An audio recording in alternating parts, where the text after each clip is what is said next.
I am thrilled to be talking with Sheena Yap Chan today. She's a Wall Street Journal bestselling author, speaker, trainer, strategist, and podcaster. And she has a podcast and also a book called The Tao of Self-Confidence, where she interviews women about their journeys to self-confidence.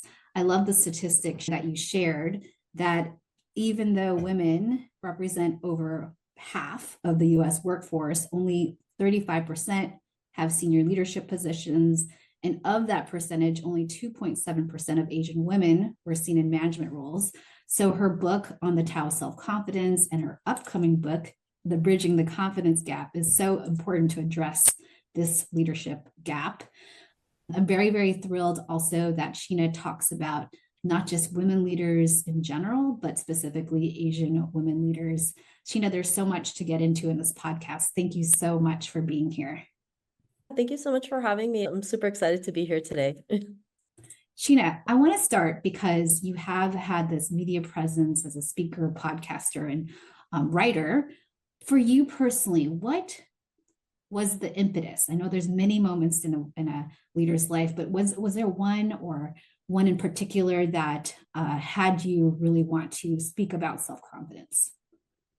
Growing up in Toronto in the 90s, not having representation in the media really stunted my confidence. I felt like I wasn't good enough because there was no one out there that looked like me in the media who were doing amazing things. So for me, representation was really important. And when I first started the podcast, I was also dealing with my own confidence issues. I wasn't feeling good about myself.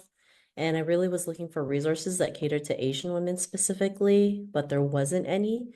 And it makes sense because we've always been taught not to talk about what we go through, just hold in our feelings, never talk about it. And of course, that never helps. And then again, representation was important. So I started the podcast out of those two reasons, to have better representation and to have a support system, right? Because a lot of us feel like we're the only ones dealing with our own issues, not realizing as women, we actually deal with similar issues. We just don't talk about it. So being able to relate to all these women on the podcast really helps because you're not alone. Gina, I want to talk about your identity because Asian is it's a big umbrella. And I'd love to hear, how do you identify and how has that, when you think about Asian women, are there any particular pieces of your identity that in general really hits the theme of what you've heard in the podcast and in your book? Or are there things that are specific to your identity that are a little bit different? Especially being an Asian woman, we've always been taught to show up a certain way. I mean, I come from a Chinese and Filipino background, so that's like twice the Asian, I guess. You're taught to just do as you're told, never make any noise, stay in the background.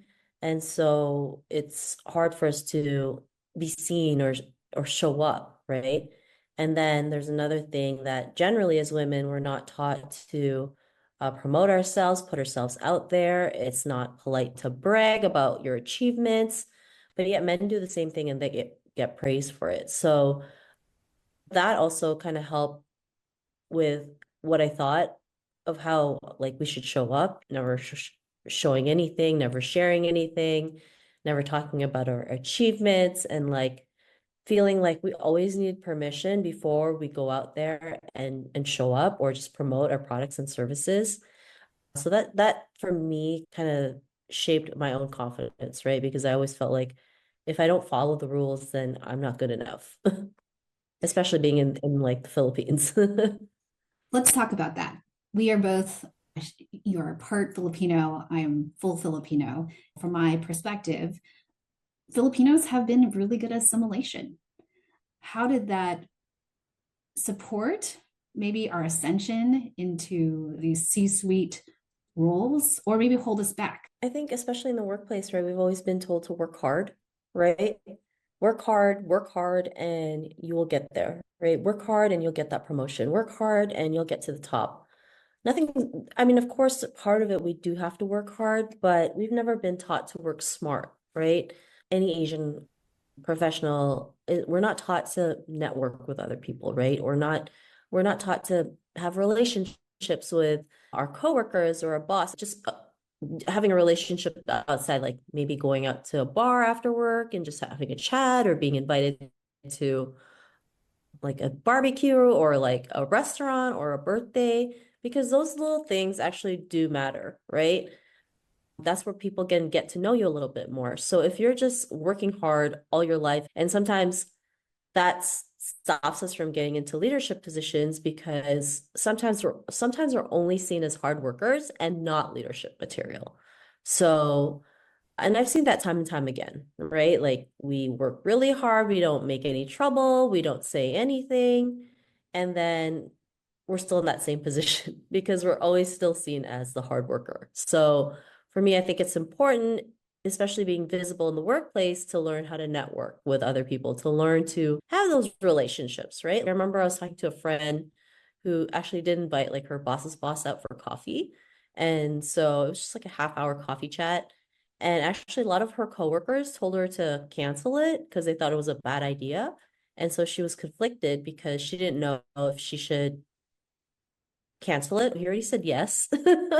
He already said yes, and it would be a disservice if you canceled it on him, especially if it's only like half an hour of your time. I say just go for it and just have that chat. Like nothing bad will happen out of it. So she was able to do it. She went through with it, and she was just happy that she did, right? Because now she has that relationship, and her boss's boss can see her maybe in a different light, right? Maybe he's seen like this quality that she has that could be a leadership position or something else for the company that can help them grow. So I hear from you, Sheena, that there's a few things. One is that hard work, it does not equate to success, that there's another game to play. And you and I both have podcasts and both have books. And so this idea of that other game to play includes relationships, getting to know people, not just as worker bees. That helps elevate our whole persona as a leader, not just as a worker bee. And you specifically talk about in your books confidence. So I want to go there because confidence is be more confident, show up more confident, speak more confidently. People are so vague about what they even mean by confidence. And so, what does it mean when you talk about confidence? How does one show up as a confident leader, especially as an Asian woman, as a woman? What are we? What are those myths that we might have that's really not helping us to show up confidently? Being confident is just knowing that you have the capabilities to make it happen, right? Even if you have no clue how you're going to do it. Because I think as women, we tend to feel like we have to know everything before we make that first move, versus just making that move and figuring it out as we go. That's how we get results. That's what men do all the time, right? They don't know half the time what they're doing, but they know that they have enough confidence or capabilities to go out there and figure it out. And so in the workplace, it's about solving problems, right? And as women, we're great at problem solving, especially if you have kids. You're solving problems every single minute, right? There's always something that's going to happen, and you have to like pivot or figure it out on the spot. And if we took those same skills in the workplace or in entrepreneurship, just imagine what we can accomplish, right? Are we going to make mistakes? Yes, right? Because that's just part of life. And I know it's not always as easy because women get more flack than men, unfortunately. We have to show up a certain way. But if we don't go out there and like dismantle these myths, then we're just in the same cycle all over again, right? Like as women, if we go out there and forge our own path, or go out there and show up, maybe go for that promotion or create a successful business, we're always labeled as too much, as too forward, as too ambitious. Yet if a man did that, he's confident. So it's like this double standard that we still face today, right? And so what do? I mean, we have to learn to push through these labels so that we can normalize women being seen as confident versus women being seen as too ambitious. It's interesting how to show up as confident is going to be uncomfortable. We have to name that because one, we're Oh doing yeah. things that are not taught. Be quiet, be in the background, just put your head down. So when we're standing out and saying, I can do this, I believe in myself, that is going to be uncomfortable. And yet we must, right? We must. The second thing I heard you say is that there is a piece of confidence where we already actually know how to do it and we do it really well. And so it is actually not a farce to say, I can do it because we have. And so there's a standing in who we are already. So I love that so much. And the third, to know there is a double standard out there. So we can't just think to ourselves, oh, the judgment, there's no judgment, it's just in my head. There's going to be judgment. And we need to push past that. So I love that so much because it actually allows us then to say, it's going to be uncomfortable. I can do it. And yes, I need a pave pass because there will be judgment and I will succeed. I will succeed. So it's beautiful. Sheena, you also talk about in your book about awakening beyond trauma. And there's a connection there. And sometimes when we talk about leadership or we talk about results, that's not the first thing that people will mention, right? Trauma or our own experiences. And so, can you talk about why that is something that you headline in your book and why it's so important that women address this? A lot of people will always ask me, how do I have more confidence? How do I increase my confidence? How do I boost my confidence? And I can show you a million ways to boost your confidence. It's not a problem, right? I can tell you what to do. But if you don't work through the root cause as to why you're feeling low self-confidence, then every other strategy they'll teach you will not work because you're still holding back, right? And that comes from our trauma, right? We go through all sorts of trauma, whether it's childhood trauma, intergenerational trauma, sexual trauma, PTSD, like all those things affect us as a leader because if we don't work through them or heal through it, it's going to control us. And then we're in this never ending cycle that we're feeling that we're not good enough. We can't go out there and be the leader that we're meant to be. So it's really important to work through our traumas, to find the tools and resources to learn to heal from it. And yes, it's not easy. It's going to be very ugly because we're working with our traumas that will make us feel uncomfortable, that will trigger us, but it really is important, right? So when people ask me that question, I tell them, instead of giving you the strategies, let's figure out what's really stopping you, right? Like for me, I mean, I failed kindergarten for coloring outside the lines in the Philippines, right? Like, can you imagine failing kindergarten because I colored a photo outside the lines?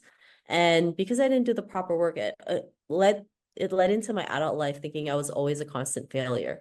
And I never knew why I thought that. And I realized that it was because I failed kindergarten for coloring outside the lines and everything I did, I just felt like a failure. So it took me like 35 years to figure that out, but that's okay. It's better late than never. And I can share that story with other people. And then also, we're not only carrying our own traumas, we're carrying the traumas of our parents, our grandparents.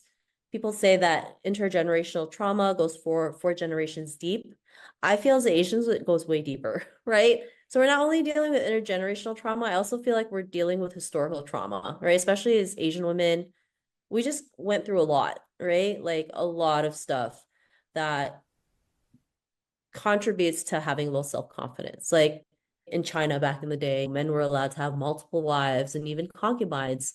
And the reason for that was there's just more chances of having a boy that will carry the family name. But imagine the trauma women go through because of that, right? Feeling like they're just a baby maker, they're just an object, they're just a number that someone's collecting. And so that brings their worth down because they're just seen as that versus like thinking, no, you're more than that, right? You have skills and talents that can help make this world a better place. So this really shows up for a lot of us because sometimes we feel like we're not good enough because we're not treated a certain way. And so it's really important to ask your parents, your grandparents, maybe some of the stuff they've been through. And I know that's easier said than done because they know they will never tell a soul, and it's really hard to get those stories out of them.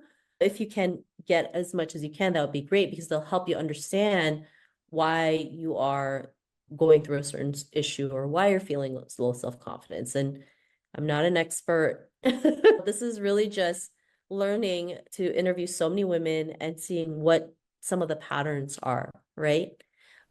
That gives them low self-confidence. And trauma is something that we never talk about, but it's really important to talk about. Mental health, right? Mental health is such a big taboo in Asian culture, but it's really necessary to talk about it because we're going to have mental health challenges, right? Like myself included. Every day, I'm not always confident. It's great. As an executive coach, when I hear people often struggle with confidence, it's this sense of I'm not worthy.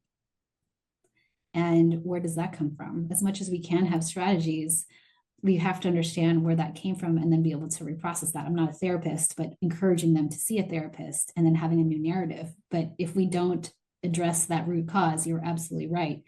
There we'll just layer on strategies that are just band-aids. I want to talk about Sheena for you because you have written books, you have a podcast, you interview people, and yet you have days where you're not feeling confident. And I'd love to hear, here's a day I wake up doubting myself. And I'm curious, Sheena, what are your go-to tactics to help boost your confidence? Yeah, for me, I do say like three affirmations because when I go through moments of self-doubt, like this helps me just kind of get back and say, I'm doing okay. So I just say three things. I say, I am loved, I am worthy, I am enough. And I keep telling myself that until I feel better. And of course, saying that stuff to yourself is a little bit uncomfortable. If you've never done it before, it's going to feel weird because it's something brand new. But the more you keep doing it, the better you get at it, right? So that's one thing that I do. I also surround myself with people who will lift me up because you don't have to be in this journey by yourself, right? Having support is so important. And I know in Asian culture, we're taught that asking for help is a sign of weakness or a handout, but it's not, all right? Like you don't have to be alone in this journey. There's so many tools and resources out there. There's books, there's podcasts, like the ones we have. There's support groups, there's women's organizations, women's circles that you can tap into and have that support, or even your friends and family, right? So I think who you surround yourself with is really important. And then working on your personal development every single day is important, right? It's like if you want to be fit and healthy, you work out, right? You work out your body, you exercise, you eat right. It's the same concept with your mind. You have to work on your mindset every single day, right? Will you always be positive? No, definitely not, because there's also such a thing as toxic positivity, but at least it helps us rewire our brain to see things in a different perspective, in a more positive light, and realize that this journey isn't like rainbows and butterflies. It's actually a hot mess and it's totally okay. And I think sometimes social media paints this like perfect picture of what our life should look like when in reality, like it's a hot mess. That's why reality TV shows thrive so well, because everyone's a hot mess in it, right? They're not going to watch it if everything's picture perfect because they can't relate to that picture perfect scene. They can relate to the hot mess, right? I so appreciate normalizing that we have one, it's normal to have lack of confidence, and two, we can do steps that are within our grasp to change even intergenerational lack of confidence. I was just talking with my mom, Sheena, and I said, what is one thing that you wish you knew before you died? And she said, I wish that I knew I was enough. And it was so shocking to me to hear that from my mother, as someone who's worked on that for myself, and to see there's so much connection with our parents and grandparents for generations or even more, that this colonial mentality still lives on. So I love that. I love that. Sheena, are you ready for lightning round questions? Sure. Chocolate or vanilla? Chocolate. Cooking or takeout? Take out. Climb a mountain or jump from a plane? Climb a mountain. Have you ever worn socks with sandals? No. How would you rate your karaoke skills on a scale of 1 to 10, 10 being Mariah Carey? 3. What's a recent book you read?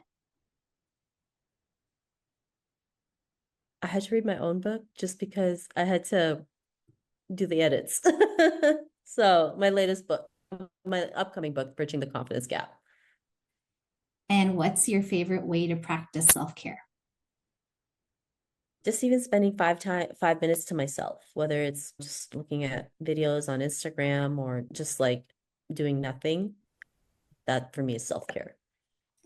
What's a good professional development you've done? Practice my speaking. What's your definition of a boss mama? I think someone who just knows that they can take control of their destiny, regardless of the circumstances. What advice would you give your younger self? Be okay to make mistakes. And then where can we find you? Like LinkedIn, also your website. Yeah, so you can check out my website, sheenayapchan.com. I have a free quiz to uncover your self-confidence personality. You can also order my book, The Tao of Self-Confidence, on Amazon, Barnes and Nobles, and other book retailers globally. Bridging the Confidence Gap is available for pre-order on the same sites as well. You can also connect with me on LinkedIn, Facebook, Twitter, Instagram, TikTok, YouTube. But if you forgot anything that I mentioned, you can literally Google my name, Sheena Yap Chan, because I'm the only Sheena Yap Chan on the internet. And then And last also you can check out the Tao of Self-Confidence podcast on all major podcasting platforms. and last question, Sheena, do you have a final ask, recommendation, or any parting thoughts to share? It's okay that you're not perfect, because perfection is an illusion and none of us are perfect. So I think the more we can just show up as our imperfect self, that's how we can also build confidence and just soar. So I hope that is something that you take away in 2025. Sheena, thank you so much for sharing your knowledge and your experiences. Really excited about your upcoming book and congratulations. Thank you. And thanks again for having me. It was such a blast.